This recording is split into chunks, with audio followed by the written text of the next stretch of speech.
Amma ganama kanaan ka'een jira. Maaliin godha seetan qursii waan ana jedhuun isinitti agarsiisa. Chaanaala koo garuu subscribe godha na wajjin ta'a. Qursii waan ana jedhee dhiyeessu jechuudha na wajjin ta'a. Baay'ee rafeen ka'ee maashaallah. Na qaamee qursiin hojjedha jedheetani isinitti agarsiisuun qabas jedheetani. Dhiifama garuu. Maal jala goote? Okay, asitti ka'ee maalan godhe seetanii galgala bukaa'ee bulee duqeetii.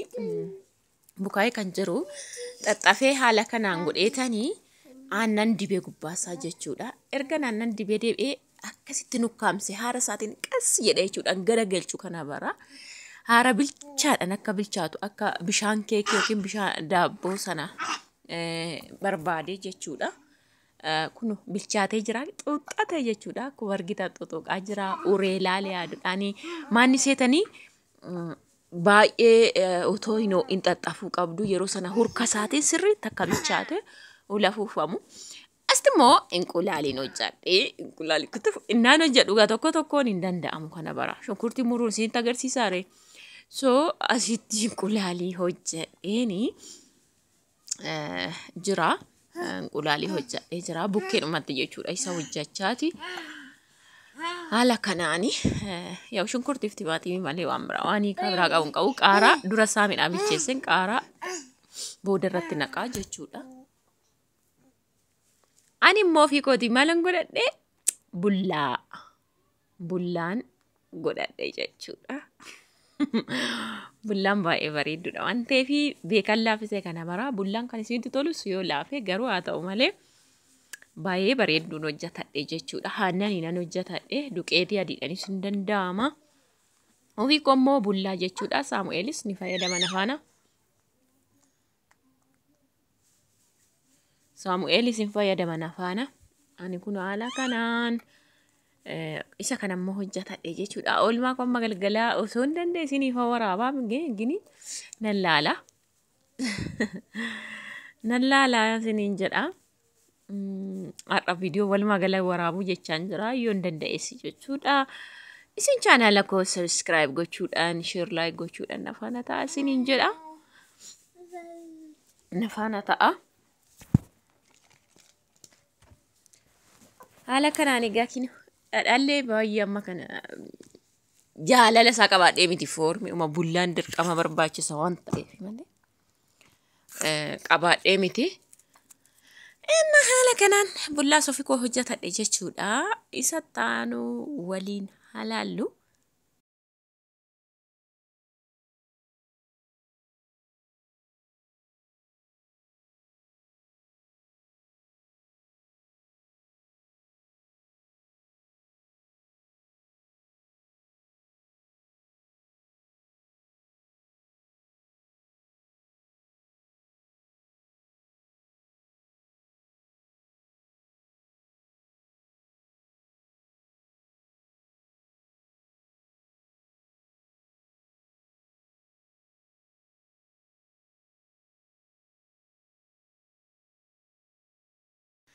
Asuman jedhu haadha mucaa miti reehin kasa'aatii ta'e gara galgalaa jechuudha.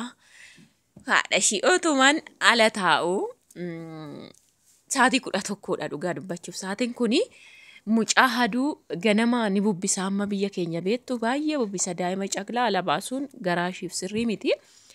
Sa'aatii 11 faana wal fakkaata. Ganamas galgalas yoo baastan rakkoo hin qabu. So otoo mucaa haduu keessa teessisu shonkora wajjin alaale gurguddaa tokko jira shonkorri waan ta'eef isaanis na bira jira.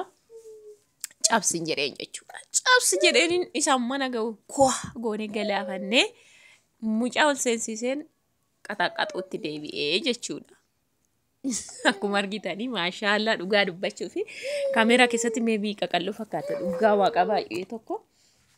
Eenyudha jechuudha. Baay'ee fufurdaadha. Kuni muka tokko jechuudha. Ammi kuni muluun muka tokko. Dhugaa dubbachuuf ammi kun Faayisaan irraa nyaatee deeme. Ani immoo mucaa koo aduu keessaa gaashee itti susukkuumee fudhattu fiseen raffiseen nyaachuutti as deebi'e jechuudha. Mucaa ishii xinnoo.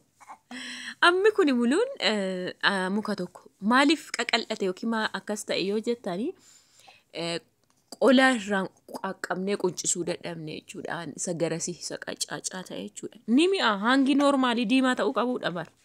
Qolli yoo irra taa'e shonkoorri yoomuma hin dheeratus hangisaa qacaacaa ta'a jechuudha. Hangi bichaa ta'a. So baay'ee qaqqabuu dadhabne si'a tokko anyuu dagalee yabbattee bocaan irraa shalaqqaqxee turteeyyuu kan gibbii jechuudha. Sana booda qaqqabbiin dadhabame akkana ta'e jechuudha. Kun hammi suni kichuu isinitti fakkaatiin qola keessa taa'e jechuudha. Bakka shalaqqaqamuu dadhabame. So inni kun ammi kun muka tokkicha cabsine jechuudha. Ani hamma nanka takka takka hunda dandeessuun keessan. Hunda dandeessuun keessan taa'ee shonkoora nyaadha jechuudha. Faayidaa qabaa mee natti hima. Yoo faayidaa qabaate yeroo garaatti baatanii daa'ima nama jalaa guddisaa naan jecha baaninnaa Saamu'eel hin nyaadhu kana safuu.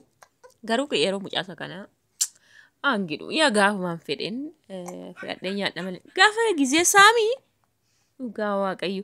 Baqa guyyaatti dirqama gaafin natti ka'e surma ganamaaf galgala nyaadha. Si'a lama nan nyaadha shonkoora jechuudha yeroo sana. So haala kanaani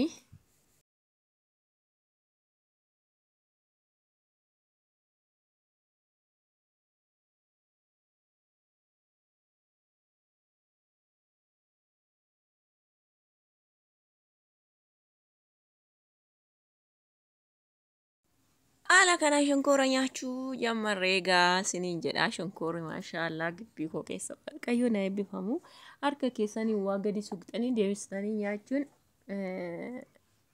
baay'ee eebbaa dhugaa dubbachuu fi gibbii keessa waanuma suqxan tokko irraa cabsatanii ani boqqoolloo amma sana argitanii turtu gibbii koo ni beektu harka koo barru kootiniin lafa sana birrii 500 qoffarsiisee jechuudha lafan boqqoolloo facaasu.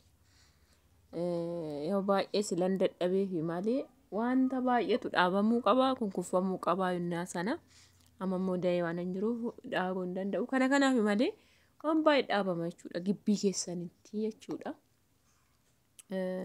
Shonkoora kana daa'ima birrii 20 minaaminaan hangii lama muruu hangii bareedoo ta'e xixinnaa ta'e 3 muruu waan akkasiitti asitti. Haala kanaaniin hoolee jechuudha gaayyoo gibbii keessan waan hafeetan abbadhaa nyaadhaa keessa siniin jechuu barbaada asumaani. Naa baay'ee qacaacate inni kun maaliif shalaqqaquu hin qaqqabne ni dheerate siniin jedhee sinii ibsuun barbaada. Naa kana oolman koo walumaa galatti kana kammisaa siniin agarsiifne. Kan daa'ima akkuma jirutti jiraate jechuudha. Daa'ima ofii faana hooluun dhiquun hunfachiisuun maalinni akkuma jirutti jiraate kanaaniin oolee gibbii koo keessaa siniin jedha inshaallah ammoo yeroodhaan waanuma haa ta'e hojjetadhee gadi sinii dhiisaa gibbii koo keessaa daa'imoota koo faana ijoollee koo faana siniin jedha akkasi siniin jechuu barbaada.